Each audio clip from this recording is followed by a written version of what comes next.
Introduction to blockchain technology. What is blockchain? In this lesson we will cover what is blockchain. So what is blockchain? Here is a diagram to show you more. Blockchain is the core foundation of many cryptocurrencies and a bunch of other platforms as well. The reason we have got a question mark here is due to most people, when they think of blockchain, they think of cryptocurrencies, and on top of that, when they think of cryptocurrencies, they think of Bitcoin. This is the Ethereum logo. There are more than 2 cryptocurrencies, and there are more than 3 different applications for blockchain. Later on in this lesson, other applications for blockchain will also be covered, but most of the time this video will be referring to currencies in one form or another, but the process, ideology of blockchain is essentially the same. What is blockchain? This amazing technology that powers most cryptocurrencies and powers Bitcoin. This coin is worth a lot now and is still growing more every day. So why is it so good, and what is blockchain? The simple way to think of blockchain is a database. It really is not much more than a database, and you might be thinking that databases have been around for a very long time before we had it in digital form. We had them in well-written form like some sort of ledger or something else, especially in the financing industry, and that is true.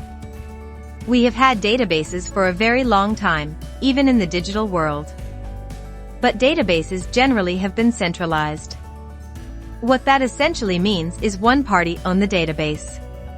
They were the trusted authority for maintaining, updating, and are trusted by everyone to make sure the transactions they were recording, whether they were financial transactions or otherwise, they were legitimately recorded transactions the way they had occurred. Whereas with blockchain, blockchain uses a distributed system which is decentralized. But what this essentially means is, no one entity has control over the transactions, and therefore it helps reduce the potential for hacking, it helps reduce the potential for fraud. So whether that's legitimate or illegitimate problems with the system, it helps reduce that. One word might come across when you hear blockchain, or more specifically cryptocurrencies like Bitcoin. But we are essentially referring to the blockchain, and it is unhackable or tamper-proof. Though it is immensely difficult to hack blockchain or the application blockchain or affect it.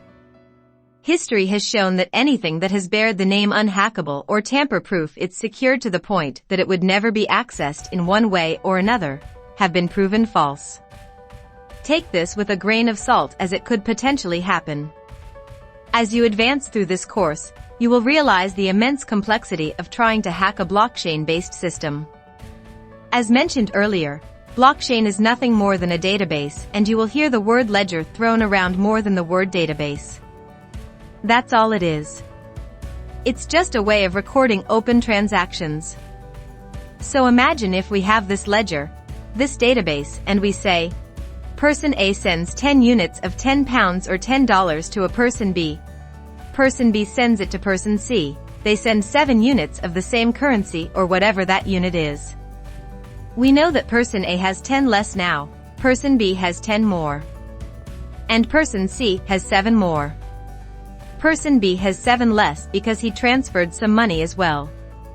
That is essentially what a ledger or a database might look like. But with blockchain, all of the users on the system that are mining, and this course will cover what mining at a later date, have a record of this advanced ledger database. So if one person was to say, change this transaction or even remove it, if all of the others are saying that this transaction did occur or didn't occur, then it would come to a majority vote and say the majority vote wins that this did or did not occur. As you can imagine, think about marking papers. A mathematical paper. 4 plus 3 equals 7. A very simple maths problem. But imagine if one person looked at a maths paper and they had 100 questions to mark.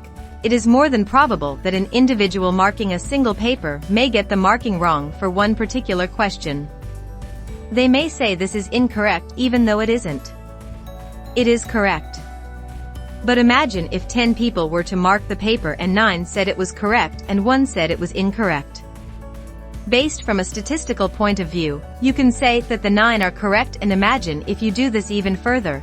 Instead of 10 people marking it, 100 or 1,000 or 1,000,000. Out of 1,000,000, if only a few people are saying that this answer to this question is incorrect, you can say, statistically speaking, it is not incorrect, and those people for whatever reason have made a mistake. Whether they have maliciously done that or they just made an honest mistake. That's the benefit of a decentralized, distributed ledger. This removes the idea of trusted third parties, which essentially come in the form of banks.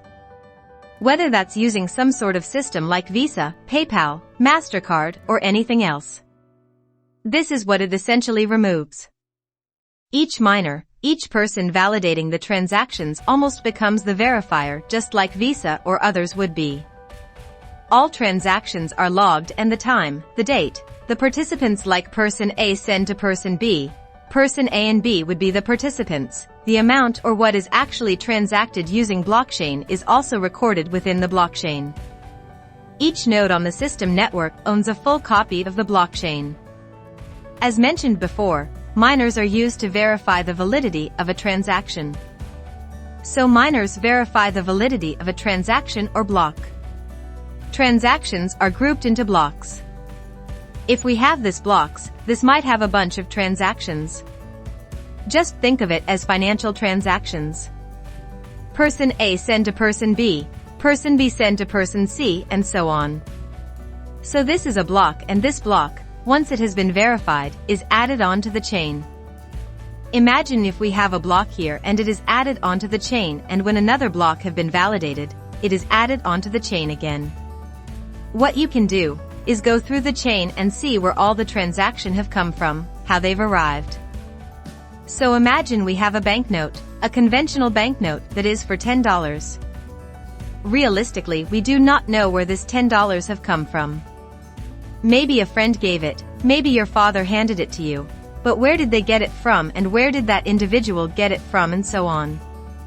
Using blockchain, we can go all the way back and see where it originally came from, and we can also see that it didn't initially start off as $10. It was a bunch of $1 transactions that eventually formed into $10. Perhaps your friend received $1 from 10 different people and he gave you the $10. Maybe he went to the bank and changed those $1 into a single $10 note, and that's what he gave you. But you don't know that, whereas with the blockchain system, it allows you to see the transaction of money. Where exactly it has come from and where it is going. All of this is backed by mathematics using hashing functions, and miners verify hash values. This is essentially an overview of what blockchain is. In one simple word, it is a database. Nothing more. That is the best way to think of it. It is a distributed, decentralized database.